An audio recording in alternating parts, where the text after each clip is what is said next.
and welcome back to the Cover 3 podcast here on CBS Sports. That's Tom Fornelli, that's Bud Elliott, that's Danny Kanell. I'm Chip Patterson, coming to you live at youtube.com/cover3 and everywhere you get your podcasts on demand. Thanks for hanging out. Smash that subscribe, smash that like, and come and join us in the chat, a.k.a. the Cover 3 Tailgate, where username Kurt Cignati has offered, he says, I think Miami stays on schedule and runs the ball well. Parentheses, if no big mistakes, should be a close, low-scoring affair. Kurt Cignati is locked in. Kurt Cignati pulled up to the tailgate, and he's getting the conversation started because, yes, as you see in the headline here, we are going to be doing our big game breakdown for the College Football Playoff National Championship between Indiana and Miami. Game, of course, coming up next Monday, January the 19th. We will have our best bets for that game coming up tomorrow on Thursday, but a good old-fashioned BGB one last time for the 2025-2026 season. That'll be coming up in just a little bit. Before we get into our big game breakdown for the biggest game of the entire season, of course, since we are sitting here at the very end of the opportunity to jump into the portal, make some of those NFL draft decisions. So, Mikey, can we jump on into the portal?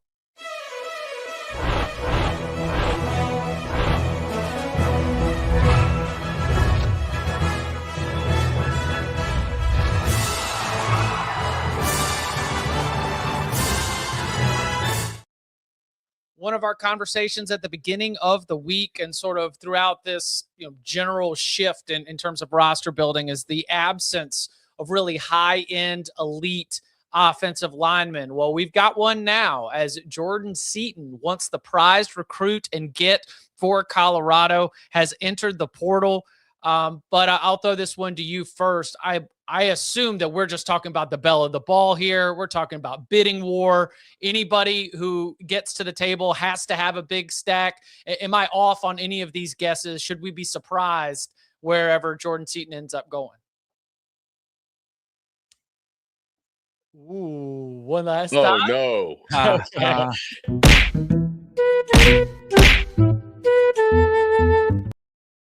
All right. Oh my gosh. All right. So no, like Jordan Seaton is clearly one of the top targets in the portal. You have a guy who has like an NFL ready looking body. He's played like hundreds of snaps in his career, if not thousands. I think generally like what the floor is, which is going to like fetch a really high price, and then there's also a bit of upside to bet on as well. So I saw some rumors out there that his camp, and I think these are unverified, but I haven't seen anybody dispute it, that he was asking for 2.5 as a starting point. Like, that's not that dissimilar of a percentage of your like roster spend compared to what NFL teams spend on their franchise tackles. Now, you can make the argument that like franchise tackles are more important in the NFL than they are in college. I think the counter argument is that high-priced offensive tackles in college, and I know J. Bud Davis has done a lot of work on this, are like the best investment as far as certainty. Like those guys, if you pay up for it, are nearly certain to be great for you. And I mean, look, God just doesn't make many guys that size who move that well, who also have achieved that level of coordination, by 20 or 21 years old. So it's market scarcity and proof of concept. So yeah, I think he'll get a huge bag and should. Who's in the mix? I don't even know yet. Like, has he announced any visits? I don't know. I'm like, what? Let's see. Off the top of my head, would it be? Is there a team that likes to spend and prioritizes the trenches? Is that team in the national championship on Monday? Would it surprise anybody? Did that team not spend a ton of money on quarterback because they just got spurned by him? Yeah, there is a team out there that has been killing it on the skill position players who struggled at offensive line this year after sending a bunch of guys to the pro off their 24 team. And they do have like an NFL style superstar, really popular guy named Arch Manning. So, I mean, if you're Texas, what's another $2.5 million? I mean, Gooseby and Seaton would be a pretty good tackle tandem. Yeah, agreed. Aren't they? Who's on the other side of Gooseby? We were talking about that earlier. They're bringing them both back, but Kojo got hurt. Remember? Okay. To start the year, so I assume he'll be back good. It's a B name, I believe. I can't remember off the top of my head, but yeah. I mean, you could Baker. Yeah, I think it's Baker. You can find a spot for everybody to play. I think. Look at Miami. Okunlola is getting a ton of run at guard. He came in as a 5-star tackle, and he was not able to beat out Bell and Maui Noah, who I mean are both like really good players. So, and he's getting good run at guard. Yep.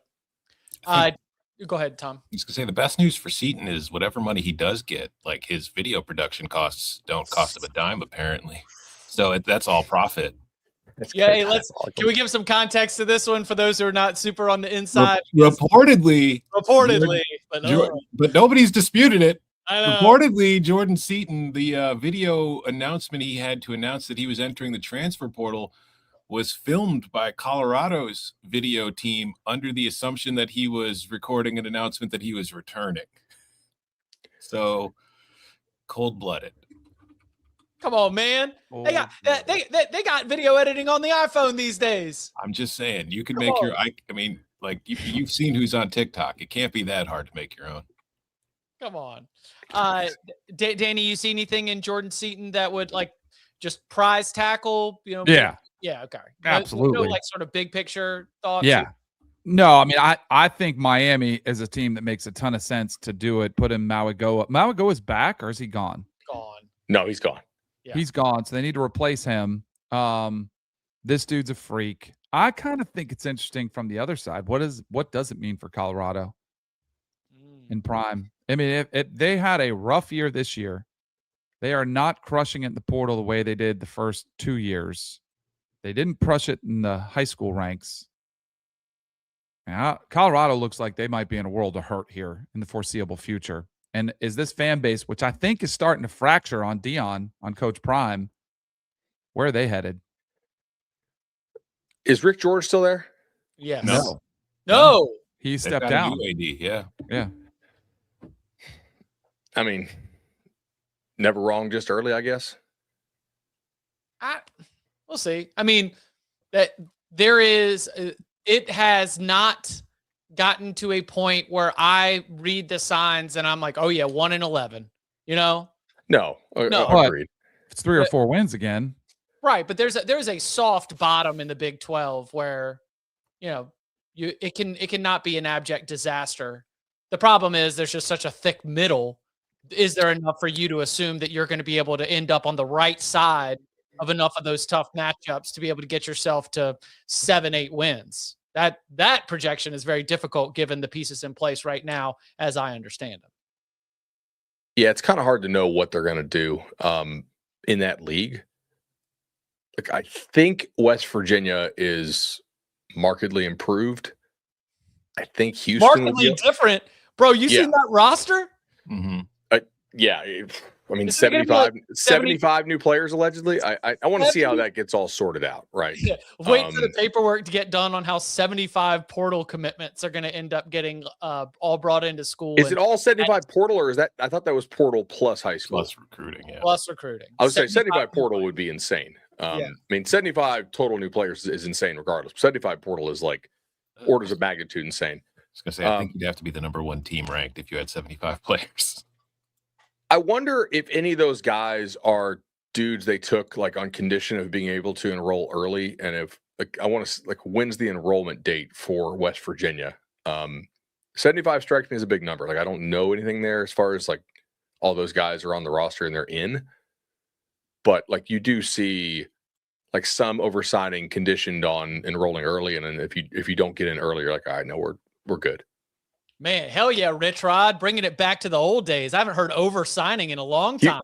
Houston, not special, baby. Let's go. Gray shirts. Can we bring back all the buzzwords from overstocking the roster back in the day? Anybody want to make a quick guess on the program with the highest number of incoming transfers at the moment? Because it's not West Virginia. Because West Virginia is like 40+ high school kids, right? Yeah. Mm-hmm. But there is one program with currently, according to the website, 49 incoming transfers. Is it a G5? Nope. Is it LSU? Nope. Is it Wisconsin? Nope. Danny, can you get it? Danny's cheating. Look at him. He's looking it up. You can see him typing. I see you typing. Oh, okay. Yeah, I saw it in the chat. That actually makes a lot of sense. It's Oklahoma State. Yeah. And at Penn State, it's not transfers. It's just guys who took the bus from Ames. It's just a little bit cleaner than that. A few other portal headlines that stood out. Our guy Coy Parrish found a landing spot. I mean, you talk about first guessing. Didn't we mention Oregon right away? Mm-hmm. As soon as we found out that one of the most athletic and gifted safeties in the Big Ten was going to be available. No surprise there. That is a big boost for Oregon's defensive backfield. Tom, you got anything on Coy? Yeah, it'll be interesting to see because I don't think he was used properly. I don't think Coy was great this year. I think that he was off in the target and coverage, and he also, I looked it up, because there were 51 Power 4 safeties who played at least 700 snaps this year. Coy's 21.5% missed tackle rate ranked 50th. Now, I think part of that was Minnesota put him in the slot a lot, and Coy's very athletic. He's very talented. I don't think he's the guy you want in the slot covering those guys. And I think he got burned doing it. So to me, it's interesting because I remember when they brought in Thienman from Purdue, I was not all that high on it. I thought Thienman was mostly a guy who just had a lot of tackles because Purdue's defense sucked. But if you looked at the way Purdue used him compared to how Oregon used him, Oregon put him in the box a lot more this year, and he was a much better player. I'm wondering if you see Coy Parrish used more in that role instead of in coverage kind of. I wonder if you're going to see him being closer to the line of scrimmage. And for those who haven't necessarily been keeping tabs on the Minnesota coaching turnover, among the things that changed from 2024 to 2025 were the absence of Corey Heatherman, who is now going to be the defensive coordinator in the national championship game. So you did have a little bit of a change of ideas. So I guess what I'm hearing, Tom, is you'd rather let Coy play a little more center field, go be an athlete, go make plays. Yeah, I mean, you look at him and you see the talent. You understand why he was as highly rated as he is. And you saw flashes of it his freshman year. He didn't play a ton of, he was mostly a reserve his freshman year. But this year, I didn't really understand the way they were using him. And I think maybe Oregon will use him in a better spot. There was a little bit of buzz and maybe even reckless speculation that though Alabama quarterback Ty Simpson had announced that he'd be going to the NFL draft, that maybe there would still be an opportunity to change his mind. We've seen it obviously in recent years. Cam Ward, Carson Beck, among those that decided to come back from declaring from the draft and end up staying for one more year in college. But the man has doubled down. He tells Chris Lowe, he evokes the Denny chimes and talks about how much legacy means that he's going to be remembered as an Alabama quarterback.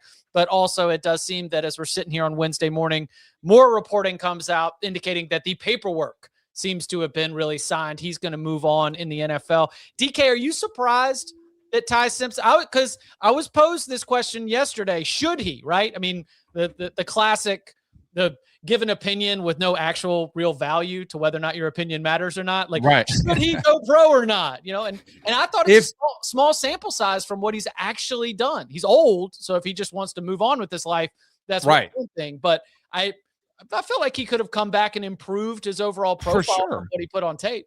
Yes, but there's a lot to this. This is a tough decision for Ty Simpson because it's a lot of money on the table. And I love that he was giving names and telling exactly how things went down and said Ole Miss was going to back it up. They said, we'll match it. And Miami was up there. He was giving numbers and names. So good for him for doing that. Narc.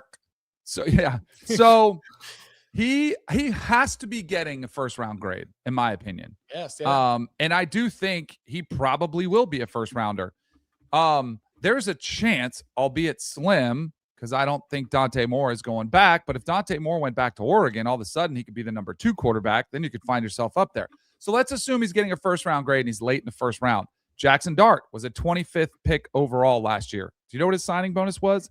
$8 million. Do you know what his guaranteed money was? $17 million. No, Miami or Ole Miss didn't offer that. And I wonder if he, as much as he loves about Bama, and I shouldn't mock it because I should appreciate it, right?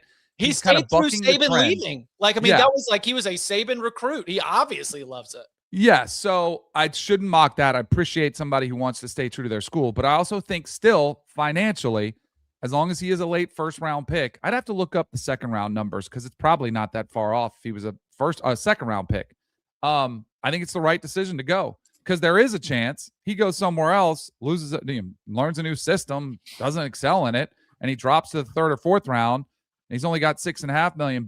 He missed out on 8 and 17 guaranteed. And then all of a sudden, you're just not set up for as much success, because, like it or not, the higher you're drafted in the NFL, the more opportunities you'll get, the more forgiveness you get, the more teams will keep giving you opportunities. So overall, again, assuming he's been told, which I do think he has been given a first round grade, I think he should go. Yeah, I mean, I think Danny nailed it there. Like, can you turn down $6 or $6.5 million from Miami if you know you're going in the first round? Like, what's your guaranteed contract there in the NFL? 17. Is that your guaranteed that's what Jackson Dart got, 25th overall pick. 17. He got 8 up front, 17 guaranteed. And Ryan Wilson mentioned when we were talking yesterday, Pittsburgh Steelers at 21. Yeah. New coach, need a new quarterback. Fresh start. Yeah. Fresh start. It is still risky, though. It's the next Kenny Pickett. It's very risky, because remember, Shador was going to be a first-round pick last year, too. And, right. So you don't know how things are going to go by the time the draft starts. You could slide. He could, given this quarterback class, he could be a top 10 pick. This could be an incredible financial decision he is making. But at the end, the bigger story to me is, well, not the bigger story, but like you were mentioning, Danny, it's the loyalty is just something you don't see a whole lot anymore like that. And I don't know if it's the right way to go about it in this modern era of football, but it kind of feels like a dinosaur thing where it's like, he's like, I didn't want to leave. I wanted to be loyal to the school I was part of. And it's just like, yeah, I wonder how many more guys are going to say that in the future. Right. Yeah. And I was pretty opinionated on Quinn Ewers. I thought he made a financial mistake by passing up on $6 million, which was the number last year for him. And sure enough, he cost himself financially a ton of money. Now, and he said the same things. I'm a Texas Longhorn for life. I didn't want to go somewhere else. That is your own decision. I do remember being in college and being so ready to get on with the next phase of my life. There's also that aspect. He's 23 and he's already made money, right? So it's not the first time he's going to have money. He's already got a couple million, I would assume. So I think he's got money. I think that helps the decision. So it's the right thing for him. Also, like, if I am to once again be the sucker for all the romance and flowery stuff, I mean, who are we talking about here? We're talking about a coach's boy. All right, we're talking about Jason Simpson's boy, right? His dad is head coach of UT Martin. You want to talk about coaching for the love of the game? Like, you're the UT Martin head football coach, and like all of the stuff that you think about being one of 11 and just being in the locker room and keeping that commitment. I mean, Ty Simpson, he's talked it, he's backed it up, and he certainly has with this decision as well. So we'll see. He should transfer to UT Martin. Ooh, if he really loves the game. He really loves the game. He really loves the game. How much do you love it, Ty? $6.5 million. You going to sell out and go to the NFL, or are you going to go to UT Martin? Listen. So quick note. Yes. Because I was just looking at this. I was trying to think of a second rounder. Tyler Shuck last year was drafted number 40. So early in the second round. There is a massive drop-off. His signing bonus was $5 million, prorated over 4 years, fully guaranteed, though, his contract for 10.8. So that's the gamble. You definitely want to be a first round, no matter where it is, even if it's pick 32. There is a pretty significant drop-off from that first to second. It starts declining pretty rapidly. I expect that he will be poked and prodded regarding the back and the medical evaluation. And maybe in some of the interviews, he's like, yeah, when we played against South Carolina, I took a hit and was just not right for the next couple of weeks, because prior to that game, we're talking about him like a Heisman Trophy candidate, one of the best quarterbacks in the entire country, maybe a top quarterback in the NFL draft class. So Ty Simpson off the board. I guess what's happening? What are we going to see? Is someone, Tom, I guess you could say it again. This will be, for the third or fourth episode. And unless your quarterback has signed paperwork, DeMond Williams style, they're a threat. Miami's a threat, right? Yeah. But I think we know who Alabama's quarterback is next year. Oh, that's Keelan Russell. Or Austin Mack. But yeah, so it's Miami's still going to be out there. We'll see. But I think there's a lot of correct me if I'm wrong, Bud, but there's a lot of Longstreet Miami buzz right now. Yeah, that's been out there quite a bit. I think this is kind of an indication, like, does Miami push all in again next year? We've talked about this on the show quite a bit. I think you could, like, you got to figure out what your spending is and what your window to win, and like define window to win. What, like, is next year's Miami team with Longstreet a real contender to win a national title? I would have a little bit of doubt about that, just given the number of, like, truly special players that they're losing. Like, Bain is one of the best defensive players they've ever had at Miami, and they have a long history of great ones. And Maui Noah is like one of the best offensive linemen they've ever had, as well as, aren't all those guys gone? Isn't Bell, Cooper, Brockermeyer, Maui Noah, and did Okunlola get a shirt, or like, is he gone too? He might be able to come back. About Okunlola, but those other guys are gone. I guess, like, it's not the worst thing to assemble a team that should be competitive for the ACC title with a multi-year quarterback. Oh, so that would be the Longstreet as opposed Right. to trying to go with a quick hitter, just somebody to get in there. Yeah. I'm kind of could wondering you- if Miami's, like, sneaky smart about not really doing the high school quarterback recruiting thing and just, like, being willing to spend like crazy for certainty of at least like a high floor, you know? But then again, they got burned on Levitt and they didn't get Simpson. So maybe, like, there is some risk there. How many years does Husan have? Isn't he younger? Still, Wasn't he a technically. true freshman this year? Yeah. Yeah, so that's the angle they could be taking. If they take him as next year's a development year, you get him under 2 years, and then you compete. They got an extra $20 million from this run. They're flush with cash, but I do wonder if Miami's been impacted by this run from the portal. They're 51st in the rank. They've only got 4 guys signed. Doesn't seem to be slowing Indiana down. I know, but like Indiana might have been more prepared after being in the playoffs last year. I'm not criticizing Miami. I'd be all in on the championship this year too. As a team that was super active last year, I think maybe some of it is funding. Maybe they are looking at how much they have left over to spend. But again, $20 million that they didn't know they had just came into their lap. Yeah. So, but now it's almost too late. Like, you didn't know you had this fund. So I wonder if next year sort of get some young players and play the long game a little bit. I think that their offensive and defensive line is staggered well enough that they have built out a machine that can play bully ball and, kind of to your point, Bud, be an ACC title contender almost every year. I mean, they were the last 2 years. Like, we've got a pretty good track record. Like, they kind of should have made it the year before. They could come out there and run the football and throw bubble screens to Malachi Toney and mash people at the line of scrimmage and win 6 of their 8 or 7 of their 9 ACC games with very, very average quarterback play. The question is whether or not you're going to invest in a certain year or whether you've got a guy in a certain year that you believe can take you to the next level to help things across the board. The real question is it harder to win the ACC than the national title? That is, I mean, probably. They've run through this field without a problem. Yeah, I mean, that is stay away from Louisville and SMU. If you dropped Ohio State in the ACC, 6-6, golly, they wouldn't be able to crack the top 4. You know? Yeah. Clip that. Couple ACC boys. Coming up on the other side, we turn our attention to Monday night's national championship game.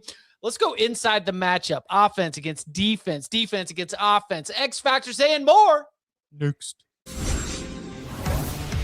When you need your sports news all the time, we've got breaking news to bring to you. CBS Sports HQ gives you a snapshot of all the sports that matter to you. When you need your sports in a snap, find it on CBS Sports HQ. Streaming free anywhere you are. Back here on the Cover 3 podcast. And yes, I saw a 904 Hurricane in the tailgate. Mentioned Jackson Cantwell, 5-star offensive tackle, who I believe he's got to be early enrolled. I've seen him on the sidelines at some of these games. And I know Miami fans who get in there always recommend getting into the stadium. It's fun to watch the teams warm up. But when you got Cantwell watching Maui Goa get ready, you're like, all right, cool. Well, that's 6 years of elite tackle play that we've got thanks to our own former tackle in Mario Cristobal. All right. One game left in the 2025-2026 season. So we got to do what the Cover 3 podcast does best. It is Big Game Breakdown.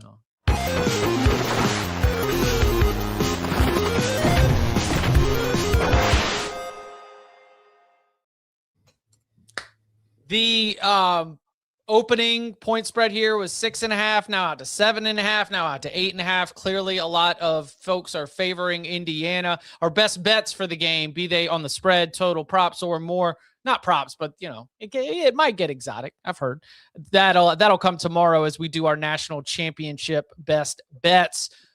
But when it comes to getting inside the matchup here, Bud, what can Miami do to be able to have more success against this Indiana defense than almost everybody from the entire season? Yeah, I think this is a really interesting matchup. You have to go and look at some of the recent games Indiana's played, and you do have to just rely on some bit of luck / regression to the mean from Mendoza and the passing offense. Like, Oregon covered those guys pretty well. I think he threw maybe one bad pass in the game. Indiana was 5 of 5 on contested catch opportunities, before the game got out of hand. And if you look at that, that's just not probably repeatable. Not impossible, but it's not likely that they're going to go 5 of 5 again on passes that are really well covered, and they did. And if that happens again, Miami's cooked, right? Because that's just, you only have so many of those in a ball game. As far as things they can control, I am interested to see, Miami does run just visually really tight splits on the offensive line. Their offensive linemen are almost foot to foot. And I went on StatsBomb, the huddle thing, and looked this up. So Iowa, a team that Indiana's played, is actually the second tightest splits in the country. Miami's 10th. And I think where that matters here is Indiana moves and shifts and stunts and twists so much. They're not huge up front defensively. They're quick. They scheme a lot of pressures. They scheme a lot of stuff to bust your run. Man, Miami's kind of just foot to foot and surge. And I think the worry there, if you're the Canes, is that you're getting runs hit from the backside. But I think there's actually a pretty decent chance that they do not allow a lot of penetration against the run game, tackle to tackle. And if that's the case, if they're able to kind of just form a wall and surge, that's where Miami being huge on the offensive line really might play well here. Ole Miss got them a little bit, but Ole Miss is similar to Indiana in terms of how much they move up front, although Ole Miss is bigger up front than Indiana is. If they're able to make Indiana a little bit uncomfortable as far as how they usually get penetration into the backfield, I think they could have something here. And if Miami somehow pulls this off, I expect that to be a major storyline. Hey, Miami just did not allow penetration between the tackles because their splits are so tight. At the same time, you can go and look up on IQ or PFF or wherever, Indiana plays the run concept, so Miami runs extremely well. So now, does that make a difference if you're running it from tighter splits than people normally run, offensive line-wise? I'm not saying receiver splits, although Miami does do a lot of compressed sets to enable their screen game, some of their return motion stuff. But to me, that's the one thing. Can they just stay ahead of the chains, not be in 3rd and 8 very much because they're able to, just foot to foot surge them. I'm just imagining rugby or right. That's actually a really good way to think about it. It's just, we're going to get behind these boys and we're just going to keep and just seeing if we can just create 3rd and 4. And you can see it visually, right? There's often times where it's not Miami's bursting through a huge hole all the time. A lot of times it's just, hey, Fletcher kind of gets up there. Gets skinny. Almost. Who was the guy for the Steelers for a long time? Bell? Le'Veon Bell, right. It was okay, there's nothing there, but he doesn't, he keeps his head up and looks for the hole, even though he's kind of, nuts to butts with the offensive lineman right there. and then eventually finds a crease and gets it. Miami's backs do a pretty good job running in that style. They seem to understand what they have in front of them. I think it is so clear and obvious what Miami wants to do.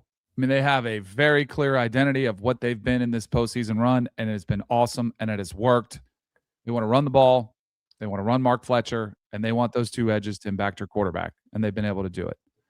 A couple things I think to watch out for. Injuries for Miami are starting to pile up. I know Mario said Akeem Mesidor is good to go. I kind of want to see it. Now, he did come back in the game. I think he'll be fine. But in the secondary specifically, I think this is where the first quarter and even the first half are really crucial for Miami defensively, and why it's imperative that they do get some of that rush before Mendoza gets time. Xavier Lucas is out for the half, right? We know that from the targeting. They've got two, corners banged up, in O.J. Frederick and Damari Brown. Like, how healthy are they, and how many young players that you could possibly see a veteran group of Mendoza and Becker and Surratt pick on the outside? Because I do think Miami will have some success stopping the run, but that's their weakness right now, especially in the first half, because you're kind of figuring it out. And you got Mike Shanahan, who's a great offensive play caller. You got a great quarterback. That's what I'm kind of watching for early in this game, because if, you don't want to give up some easy ones. And Bub was talking about how precise they were in the pass game. They're just good. They are precise. So that margin is going to be really tight. The other thing to watch out for, if D'Angelo Pons gets a pick six off Carson Beck, not on the first play at any point, I will just say I told you so, because Miami, especially against Ole Miss, but even against Ohio State, they like throwing those 5-yard, 10-yard outs with Carson Beck to the wide side of the field. They did it pretty successfully. But Ole Miss, if you caught a couple of those balls, were really tight. And I was like, oh my gosh. And then he either caught it or it was an incomplete. Just be careful on those, because I guarantee, and maybe it sets up a double move. Maybe there's a big play because they're watching D'Angelo Pons jump these. That could be a big play opportunity there for a little double move. But it does make me a little bit worried, especially seeing some of those balls lose a little bit of zip on Carson Beck on those wide throws across the field or deep downfield. Just something to keep an eye out for. I think this game comes down to who protects their quarterback better. I mean, we've seen Indiana's tackles struggle in their games. We saw them struggle a bit against Alabama. We saw them struggle a bit last week. They have, if you look statistically, they have allowed more pressure on dropbacks than Miami has. Miami's number one as far as pressure rate allowed on offense. And Indiana, I think, is like 36. So they're not bad, but they're, it's the one area of their offense where they're not elite. But the one misleading thing about Miami is if you look at the average time to throw, they get the ball out very quick. Carson Beck is at 2.49 seconds, which is the sixth fewest in the nation as far as, FBS teams. But the difference here is the one thing you have seen Indiana do week in, week out against everybody is they confuse quarterbacks. They give you a different picture after the snap than what you saw before. And it's like, this is when Carson's Beck experience should help him a bit, especially compared to like Dante Moore, who's still, even though it's a full season, it's not like he's been around for 4 or 5 years. It's not like he's seen everything. Carson Beck has seen a whole hell of a lot more. So how well does Carson Beck handle what he sees pre-snap and his ability to diagnose after the snap? Because if it takes him longer to get rid of the ball than typical, like Danny, you're mentioning, those out routes they like to run, a lot of what they do is based on timing. His arm is not super strong. And then also, like, this might surprise some people, but who has a higher pressure rate defensively and a higher sack rate than Miami? Indiana. Like, they don't have the top 10 or first round picks on their defensive line or in their front seven, but they have been more effective at getting after the quarterback than Miami. We talk about how great Miami's pass rush is. So if Beck's not able to diagnose things quickly, he's not getting the ball out quickly. We've seen what happens when Carson gets pressured. It's often not very pretty. And then if you start turning the ball over against this Indiana team, the avalanche starts. That's what we saw last week against Oregon. They turned the ball over early and they were done by the end of the first quarter because of it. You can't afford to be putting yourself in those spots. So I think that is going to be key. Mendoza does a much better job when pressured than Beck does. So Miami has to protect him. And then my other question is, one of the reasons Indiana is very good at getting pressure is they blitz far more than Miami does because they don't have that talent that Miami has on its defensive line. They have to find more creative ways to get after the quarterback. But what happens if you blitz, Miami picks it up, and then you get Malachi Toney in space on a short little throw, and it's just him running, doing a punt return pretty much against your defensive backfield. So Miami's going to have to find a way to get that kid the ball because he is a superstar. You're going to need to get explosive plays that way because we have seen Carson can't really push the ball vertically anymore. And I don't want Carson pushing the ball vertically against this defense because I think they will pick him off if he tries. I'm going to look for those shorter throws and try to get the yards after the catch going with Toney. Maybe some CJ Daniel stuff along the sidelines is what I need to if they start creeping up. But just I think it's going to be a very, very disciplined approach from Miami offensively. Like Bud was talking about, I think they will lean on the run game. But when it comes to the passing game, they have to pick up those blitzes. They have to recognize them, and they have to get Malachi in space. If they don't, they are going to have a very difficult time moving the ball on this defense. I would agree with that. Is the tight end back for Miami? I mean, he got like taken to the locker room on a cart. Yeah. I do. Chris Ball said, the injury, I was looking this up before the show. The injury could affect Miami the most is the one to Elijah Lofton. While he didn't get specifics, Chris Ball did say that the player in question who might not be able to play in the national championship game is Lofton. Yeah, I mean, obviously, they haven't put out the official injury report, but anytime you go to the locker room on a cart, like even though it wasn't from the field taken off a cart, it's from the sideline, that does give me a little bit of pause about like, is this guy actually going to be available? Which I think is a big deal. Like Sadiq got open a pretty good bit against Indiana. Man, I totally agree. Like keeping Beck clean is so key. He is not a great guy throwing the ball with pressure around him, and that's going to be really big. No Lucas for the first half with the targeting.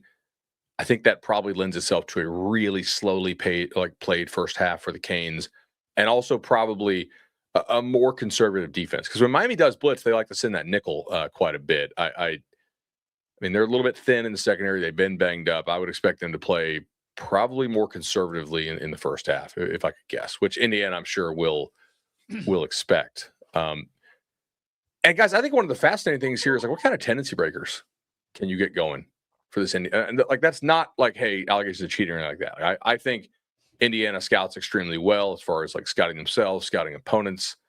Like, it wouldn't surprise me, like if they use like if they're actually embracing technology, like I tend to not want to go down the, like they're doing something like wrong type thing. I bet you they're just like, in any business, you're trying to find hidden edges. Right.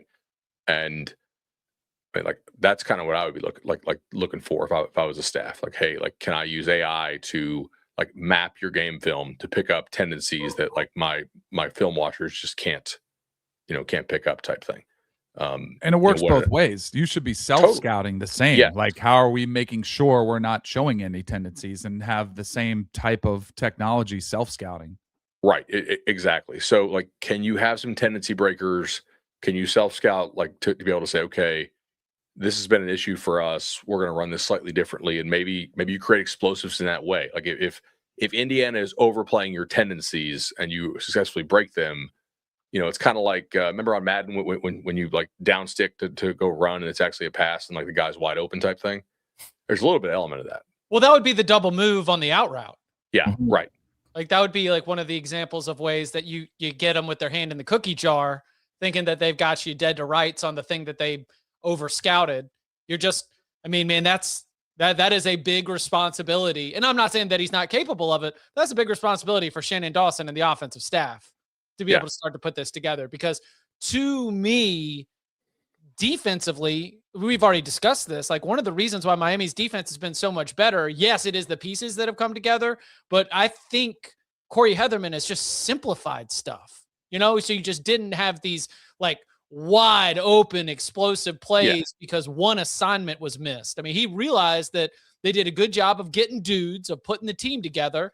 Now we're just going to go heads up and go play ball. So I don't know if there's as much tweaking that you can do to the knobs. You're just asking Bain and Mesidor and Torrey and even like the young boy Fitzgerald. Like, you're just asking them to go out there and make plays and do their jobs. Like, you are awesome players. Go do something simple. I think offensively is where you want to see like something maybe get a little bit unique that leads to, for example, Like, what is off the top of my head? I'm just pulling this out. We were talking about Carson Beck and the deep ball. What came to mind? I was like, well, all right. So what have we seen? It was a 36-yard moonshot to Malachi as he's running wide open, down the middle of the field. Can you create something with a tendency breaker that's going to get an athlete like Malachi, out in that kind of open space? Can I just talk about my favorite thing about the cheating? Oh, sure. Allegations. I've got a favorite thing, but you go first. Because, they hacked Catapult. They've been scouting all your practices, blah, blah, blah. And they had the pick 6 on the first play of the game. And that's kind of what helped spawn all this stuff. The only drive Oregon scored a touchdown on before the game was 42-7 was its very next drive after the pick 6, in which they were still on the script they've been working on in practice all week. So if Indiana hacked their practice and then still allowed them to drive all the way down the field, they're pretty terrible at it. 40 chess, baby. We get the touchdown, then we allow you to do it just to let you know. That's like intentionally losing so you don't get cut off, right? Mm-hmm. There's some stinkers in there. Yeah, super, super, super smart. No, my favorite, Tom, is when people think that they're being cheeky in public faces. It's like, and Kurt Cignetti, he's going to leave no stone unturned. Like you throw a lot of the little nuggets in there. And then, of course, it becomes so big that we've got national columnists putting together like multiple columns on don't call it cheating. They're just good. Like it is among the storylines I'll be happy to move past once the game finally kicks off on Monday night, for sure. Unless there's a pick 6 on the first play. Here's another question for you. Just based on our chat, so I'm influenced heavily by this one. Who are Notre Dame fans rooting for in this game? Ooh. Like Indiana winning a national title before you do in the playoff BCS era, or like one of your longtime rivals from the old days, Miami? I think they're rooting for Miami. Wow. I don't think you want to see like your neighbors in the state win a title and like legitimize themselves more.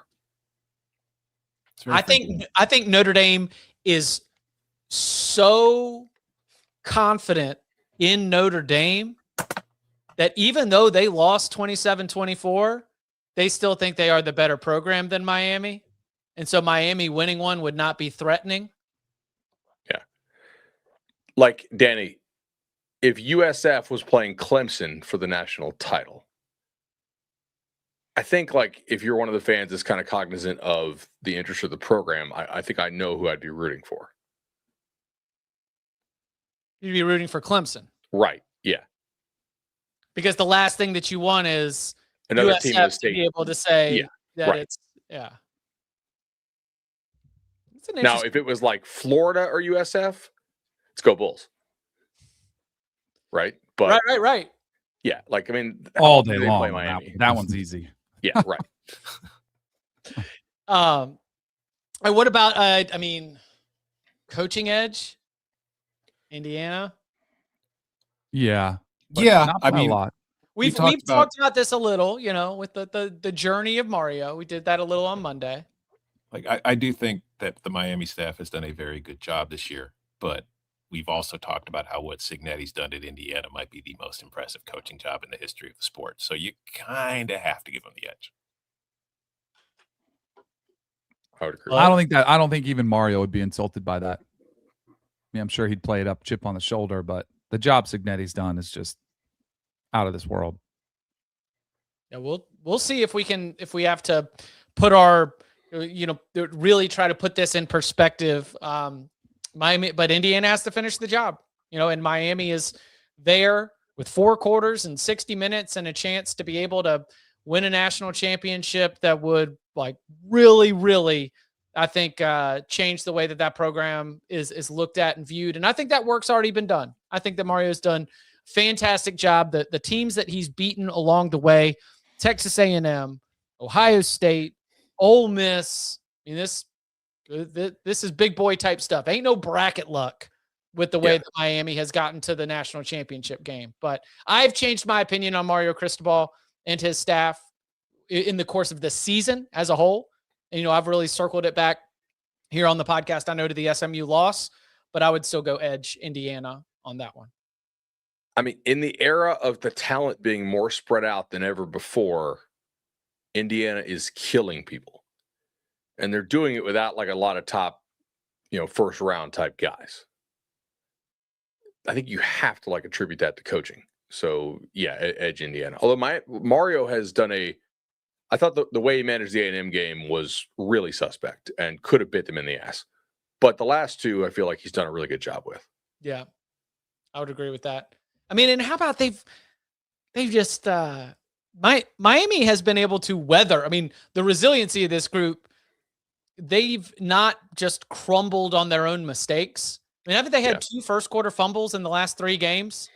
Mm-hmm. There's the penalties were racking up. You mentioned the 4 dropped interceptions. It's been a really good. I think that also goes back to coaching, getting the DNA, the fabric of your team ready to be able to handle what's just going to be an absolute war here in game number 15, game number 16, this deep in the season against some of the other best teams in the country. They do have a common opponent, and Miami beat Ohio State by more than Indiana did. That's true. Although Indiana has not had all 3 receivers in a game this year very often, and now they do, and that really is scary with how well Mendoza's playing. And how well Becker has become by the end of the season. Right. That's been a secret development due to the injuries at receiver that Becker's been able to develop, and you don't lose without him. And now you're deeper at that position. That's kind of scary. I have to think of how to phrase this so it doesn't get taken out of context incorrectly. But going back to Mario and the coaching and the adjustments that they made. Like last year, they had Cam Ward, number 1 pick in the draft. I think part of the reason of the volatility of Miami last year was that they didn't rein Cam in. Even though he was playing very well, I think that they were putting their defense in bad spots sometimes because they were just so quick on offense, and it kind of caught them in certain times, and it kept them in games that maybe they shouldn't have been in. I think the primary adjustment Miami made this year was after they go and get Carson back and they spend a lot of money on him.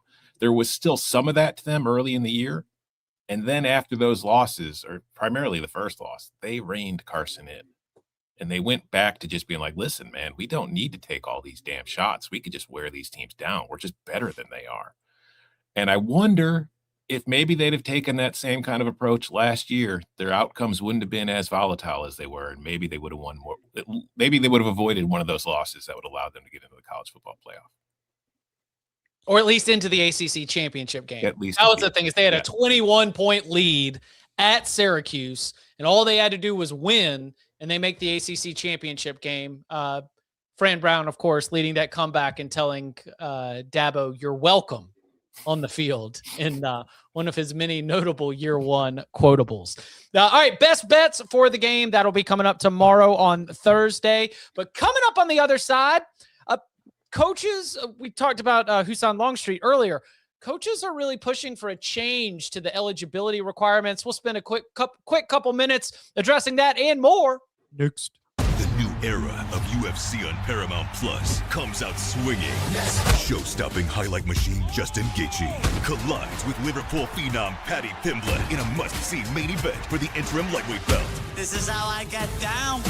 And Hall of Famer Amanda Nunes returns. She's the best ever. To take on bantamweight champion Kayla Harrison in the biggest women's title fight of all time. UFC 324, Saturday, January 24th, only on Paramount Plus. Well, this time of year always includes the AFCA, the American Football Coaches Association convention. That is a chance where we get voting on issues, proposals that then get pushed to the NCAA. And so while the proposals never mean that the rules are changing, they do at least indicate an important voice within the sport, the people who are the closest to it than anyone else. And there was a unanimous vote at this week's AFCA to change the eligibility for redshirt. This would include an increase from 4 games, because right now you can play 4 games and still declare a redshirt, to 9 games and still be able to maintain your eligibility for the season if you were to declare a redshirt. Danny, we were talking, you gave the 5 for 5 pitch on here either on Monday or last week. And I will admit, I'm I don't have my expertise. I don't have a strong feel for this here. What do you see in terms of this? Doesn't sound like 5 for 5. And It's really close. It's 5 for 5. Okay. Yeah. So Well, that's why, like, why come up with that number? Why not just go? Why not just say we want the 5 for 5? I think they already said that. They've already made that public. So, like, and it's just a weird, like, why didn't they go to 6? Like, you play half the season and do that. This idea just doesn't make any sense to me. I think 5 and 5 is the easiest solution out there that we're eventually going to get to. It's just why we can't get there is beyond me. I think 5 and 5 is the perfect solution to all of these issues that we're seeing. But for some reason, we're going to push for 9.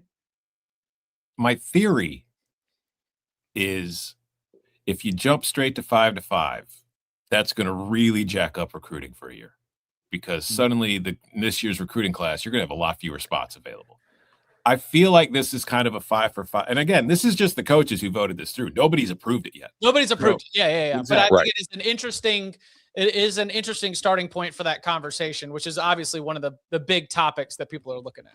So I think by going to 9 games, perhaps guys are far less likely to pack it in November than they are after September, especially if you're still playing for something. Maybe the teams that are out of it, guys want to check out. Fine, we're out of it anyway. We're going to get new guys. But if we're in the playoff hunt, maybe my guy is like, no, I'm going to stick around. But I feel like this is more of a soft launch attempt. So that way, because I do think if you go straight to it, it's going to be kind of disruptive to a lot of different things. And maybe this is a way to stagger it. So that way you're getting there, but it's not just completely blowing crap up right away. What's your sense, Bud? So I've seen a lot of chatter out there that like they're not going to make any changes to a rule because it invites more litigation, and then they want to get stuff figured out there first. I'm not gonna lie, like with all the portal stuff and like prepping for the natty stuff and the playoffs, I've been kind of waiting to see what will happen on this. I don't have a great feel for exactly what's going to happen. Clearly, like the coaches want it because they don't want guys to sit like to be playing so few games and then decide to sit out, right? If you get 9 to play with, that's a little bit easier, right? Like maybe you sit a guy for if he's a young player for one like your really big games, you know he's not going to play in. Like you don't burn a couple snaps on special teams here or there. Like 9 gives you a lot more leeway to play with, so I totally understand why a coach would want it. I totally back the 5 for 5 idea. I think Tom's probably onto something there with the recruiting piece. I'm not totally sure how changing the rule invites more litigation, but enough smart people out there have like kind of thrown that idea out with some certainty. So I'm going to trust them on that. I just haven't really looked into their reasoning yet. Would there be an entire cycle of high school recruiting that kind of gets jacked up? I think that's what Tom's saying, right? Like, right? Okay. Yeah. It'd be very bad for one high school class in particular. Yeah. And, you know, these are, by the way, coaches that have already had to deal with the fall. Like we just got the COVID year out of the system, right? Yeah. Is there a way you could go 5 for 5, but it doesn't apply to any current players? Like 5 for 5 would start with next year's recruiting class? Is that when a current player sues? I would imagine somebody's suing over that. Yeah. Yeah. See, that's okay. Freaking lawyers ruining everything. I know, man. Seriously. Oh, yeah. Bud Elliott, are lawyers good for college football? Yes or no? Oh, my God. That was the question of the day on Monday. I love it. I would like your answer, sir. Esquire. I think they are a net positive overall, but they can create some problems, right? If you didn't have lawyers, you would still, like the players wouldn't be making any money at all. So, yeah, I would say probably good. The NCAA used to do a lot of stuff, which was really sketchy. And the only real way to get over on them was suing them. I was watching Landman on Paramount Plus, which you can go and check out last night. And Billy Bob Thornton's character was answering questions, and it said, well, what's our word worth? And he said, nothing. That's what the lawyers are for. You know, it's kind of where we're at right now. Like, you know, a lot of lip service being paid one way or the other, but tough to be able to see exactly where this all is going to land. All right. What'd you say? You said land. I said man. Man. You can watch Landman on Paramount Plus, a mountain of entertainment. All right. We will be back Thursday, 11 a.m. Eastern time to be able to get you set for the national championship game. Also, and I bookmarked this one because I do think it's a little bit more of a conversation worth settling into. What is the future of the college football playoff going to look like? We've got a lot of reporting to be able to help inform our discussion, but we've also got a date, and that is that the conference commissioners are meeting around this national championship. They need to come up with a plan for 2026 and beyond. So we'll take what we know, we'll take what we think, and more the future of the college football playoff, plus our national championship game best bets. Come and hang out Thursday, 11 a.m. Eastern time. And you can follow him on Twitter at Tom Fornelli. You can follow him at Bud Elliott 3. You can follow him at Danny Kanell. Follow me at Chip_Patterson. Gentlemen, thank you very much. Thank you. See ya.